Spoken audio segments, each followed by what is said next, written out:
उसमें घरेलू मामलों को लाना, इसका इम्पैक्ट क्या पड़ेगा विश्व मंच पे? जी।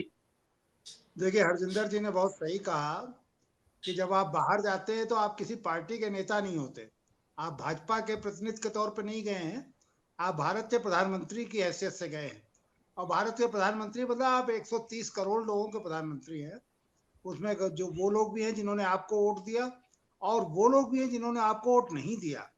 तो वहां जा करके आप अगर अपनी डोमेस्टिक पॉलिटिक्स की बात करते हैं तो मुझे लगता है कि आप अपने को हास्यास्पद बना रहे हैं। ये तो सारी डिप्लोमेटिक डिसेंसी के खिलाफ है। मोदी साहब पहले भी कर चुके हैं, मोदी जी अमेरिका में भी जाकर के इस तरह की बातें कर चुके हैं। तो ये उचित नहीं है, उनको उनके सलाहकार ठीक नहीं है, जो भी वजह है। ये जो हरजिंदर कह रहे थे, सही कह रहे थे कि ये 24 घंटे चुनाव के मूड में रहते हैं, 24 घंटे राजनीति करते रहते हैं। वो जो ऑडियंस था जिसको एड्रेस कर रहे थे, वो नॉन रेजिडेंट इंडियंस की ऑडियंस है, और मुझे नहीं लगता है कि उसमें बहुत सारे वोटर भी होंगे भारत में। तो उनको एड्रेस करना और उनसे कहना कि हमको वोट दो, और कांग्रेस के चुनाव चिन्ह को खूनी पंजा जिसके लिए बाबा नागार्जुन ने कहा उसकी याद दिलाना, या राजीव गांधी ने तो बड़ी सदाशयता से और ईमानदारी से ये बात स्वीकार की थी कि भारत में करप्शन इस लेवल पे पहुंच गया है कि 1 रुपया चलता है 15 पैसा पहुंचता है।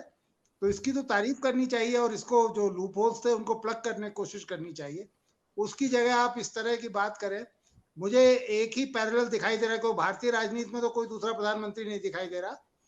अभी रिसेंट राजनीति में साउथ एशिया में एक दूसरा देश पाकिस्तान, उसके प्रधानमंत्री इमरान खान जाकर के अमेरिका में, इंग्लैंड में, जहां भी जाते थे तो वो अपने प्रतिद्वंदियों को गाली देने में आधे से ज्यादा समय निकाल देते थे, और लोग मजाक उड़ाते थे कि साहब आप कंटेनर पे जो भाषण देते रहे अपोजिशन के लीडर की तरह, वही आप एज प्राइम मिनिस्टर भी दे रहे हैं।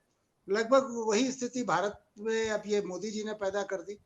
आप ये भूल जाते हैं कि आप देश के प्रधानमंत्री हैं, और जिसने आपको वोट नहीं दिया उसके भी आप प्रधानमंत्री हैं। तो वहां पर वो अपनी डर्टी लिनेंस जा करके पब्लिकली धुलने में मुझे नहीं लगता कि ना तो अपना कद बढ़ा रहे हैं और ना देश का फायदा कर रहे हैं। पहले राउंड में तो मुझे इतना ही कहना है।